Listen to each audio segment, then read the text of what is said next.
Cooperativa Agricola Volpago offre carne fresca di prima qualità. Ci trovi a Volpago del Montello, Pieve del Grappa, Tre Baseleghe e presso lo spaccio del contadino a Dolo e Massanzago. Benvenuti al Meteo.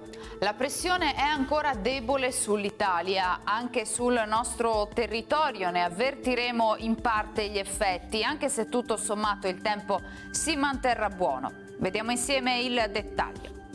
Sul Veneto la grafica di mercoledì 12 ottobre evidenzia un contesto soleggiato. Il cielo sarà inizialmente sereno, più coperto invece a seguire con molte nubi, possibili modeste precipitazioni sulle zone montane. Temperature ancora stazionarie, minime tra 8 e 14 gradi, massime invece comprese tra i 20 e i 23 gradi. Spostiamoci ora sul Friuli Venezia Giulia.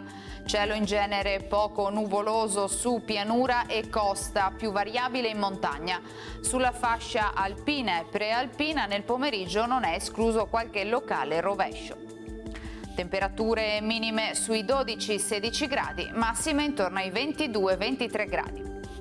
Infine diamo uno sguardo al Trentino Alto Adige, dove avremo poche novità, schiarite alternate ad annuvolamenti, isolati piovaschi o brevi rovesci nel corso del pomeriggio. Temperature minime intorno agli 8-9 gradi, massime sui 22-23 gradi.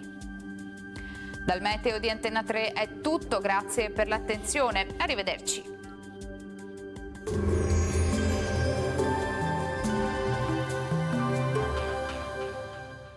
Cooperativa Agricola Volpago offre carne fresca di prima qualità. Ci trovi a Volpago del Montello, Pieve del Grappa, Tre Baseleghe e presso lo spaccio del contadino a Dolo e Massanzago.